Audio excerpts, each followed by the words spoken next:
What is up, movie masters? Welcome back to a new video. Today, I don't know if this is really a good one or just something that I bet you guys would enjoy. Because today I'm gonna be reviewing the movie. Well, I actually did not just get done watching this, but I have a clear memory of this because I just watched it recently. But yeah, I just watched this recently because today I'm gonna be reviewing Puss in Boots from 2011. Puss in Boots is the spin-off prequel of from the Shrek films, showing the origin of Puss in Boots, and yeah, it's showing a prequel of the movies, of all the movies, and yeah, I don't know what else to say except that's really much what this is. With help of Kitty Softpaws and Humpty Dumpty, he will be, I don't know, trying to clear his name. I can't really remember like what's the real true goal. All I know really how to explain is that this is just a prequel movie to all the Shrek movies. But yeah, I just got done watching that recently, and after seeing it again after years of not seeing it once more, after watching it again after years of fast seeing it, it was okay. It was fine. I didn't really have much excitement for it, but it was cool. It was cool. Also, yes, the reason why I am reviewing this movie is because the new Puss in Boots movie has come out recently. I do plan to upload my review for that tomorrow. So yeah. Of course, I gotta review the first one before I review the sequel, though. So that's why I'm reviewing this much. Do me a favor, if you guys want some more reviews like this, make sure you guys like, subscribe, and turn on that notification bell. I plan to be recording a spoiler review right after this, and hopefully it will be coming out later today. So, just letting you guys know, so tomorrow will be the Puss in Boots Last Wish review. And then get ready, because after that, I will be reviewing Violent Night. I will finally be getting to that. So, and I got some words for that. So, make sure you guys like, subscribe, and stick around on the channel, so you get notified when that is ready. Let's get into the video. Enough talking, let's get into the review. So when they announced the Puss in Boots movie, I didn't have much thought for it, because this came out 2011. What exact day, though? What exact day did this come out? Not Puss in Boots Last Wish, but what date did this come out? October 28th. Okay. So this came out October 28th, 2011, and I was born on May 15, 2007, so I was only, let's do the math real quick, 1 year, that is, 1, of course, so it's 2008, I was 3 years old when this came out, if I am doing my math correctly. Might not.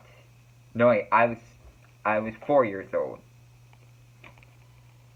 I was very young when this came out. Okay, this came out 2011, October 28th, and I was born May 15, 2007. You guys can do the math, please, because I'm pretty sure I'm getting this wrong, but if I'm right, I was 4 years old when this came out.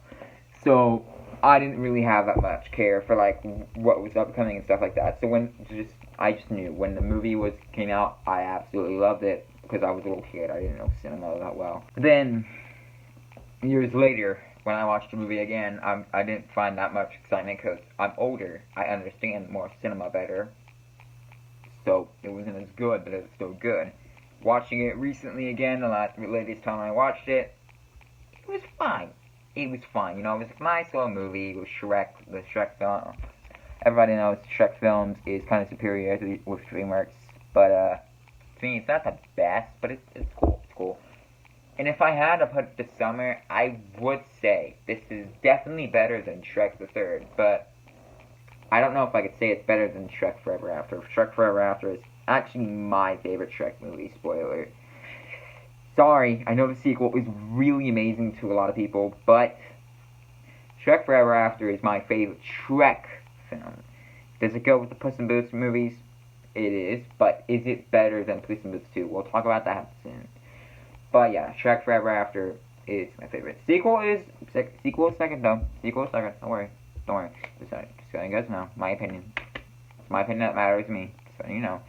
But yeah, the Puss in Boots movie, it was fine. It was nice. The animation was cool. The plot, it was alright. The outlaw Puss in Boots just trying to, I guess, not really clear his name, but, you know, get welcomed back into the village, like, give something to the village that, I don't know, trying to find this golden goose. It's really hard to explain. But, so let's just get into the positives, okay?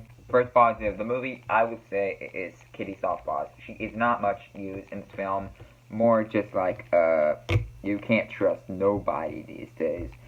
But, you know, to me, she was actually my favorite character. She was very slick. The voice for her was perfect, and you know, she was her own person, her own boss, you know. And I thought it was cool. I thought it was cool. Another thing is Humpty Dumpty. Humpty Dumpty, he was an actual cool little. I can't really say what he is because that counts as a spoiler. But all I will say right now is that he was a villain in the first part. You know, a little frenemy to Puss in Boots. But in the end, I can't really say what happens in the end, because this is a spoiler review. I can't say if he was the good guy that saved the world or sacrificed himself, or he's just the guy that made everything go into flames and got what was coming in. Like, I can't say that. Like, so you guys won't know what happens or what he did until you see the movie. But for Puss in Boots, Humpty Dumpty, he was fine character. I liked the little backstory with him and Puss in Boots. That was cool. Other characters too, like the little jail guy. Like, I saw this going. I just got something to say though. Personal negative. I saw this going a whole lot easier if they could have just done one thing. If they could have changed one thing, that could have gone easier for Puss in Boots. But if he didn't do it, we wouldn't get a movie right now. So kind of had to. But in movie rules, like, if this wasn't a movie, like, if this was an actual thing, all Puss in Boots had to do was one thing, and that could have changed the whole entire thing. Could have fixed everything. Just saying for him. Other than that, you know, I don't really know what to say. That's pretty much what I can say. Like, this wasn't much. Jack and Jill character. Let's talk about that, I guess. The Jack and Jill character, it was actually kind of wasted. Like, I was actually confused to these characters. I was like, are they lovers? Are they brothers and sisters? Like in the book? Who are these characters? Like, I'm pretty sure in the fairy tale, they're like, you know, brother and sisters. You know, Jack and Jill went up the hill to fetch a pail of water. Jack fell down and broke his crown, and Jill came tumbling after. That's how the fairy tale went, or the nursery rhyme thing went. And I'm pretty sure they were brothers and sisters. In this movie, I was actually kind of confused. Like, in one part, I was like, are these lovers saying they want to have a baby? Who are them? So they were kind of wasted for villains of the movie. And that sucks. That sucks. But the legend himself, Puss in Boots, he was funny. He was cool. He had his moments. The little, I don't know what to say. I'm pretty sure he was better in. Actually, no. This is the best I saw him in Shrek 2 and Shrek 3rd and Shrek Forever After. With those compared to those films, he was the best in this film. So, you know, better in The Last Wish, but he was better in this film compared to the other Shrek films. I'm just saying that. But still, he wasn't much. He was just a side character, and I don't know. I feel like I am just repeating myself because I don't know what to say. I don't know what to say. Like, this whole plot, this whole confusing stuff, the prequel, I feel like it was wasted. This is one of those movies you just watch for fun because you can laugh sometimes, you can have a good time, but probably like sometime before the middle, you kind of get bored. You just like, I think I could be doing something else right now. Because this movie, it was fun and all. I had a fun time, but it wasn't something I'm willing to rewatch like every day of my life. No, I would probably get sick of this the third time. Because in a row. It's just one of those movies. You watch for fun, you watch with your buddies, you know, talk, make fun of it maybe. It's not something you kind of take seriously. Because it is a prequel to the Shrek films, but it ain't better than the Shrek films. It's a nice prequel and all, but, you know, I don't know what to say except It was okay. It was okay. So for Puss in Boots, I'm gonna give action like 3 stars maybe. There's still a little bit of action with Puss in Boots and a beanstalk and stuff like that. Maybe 3, maybe 2.5, but you know, not much action, so 3 stars. Maybe 2.5. You know, something you know. For comedy, I'm gonna give it like 2.5 stars. You know, it was funny at parts.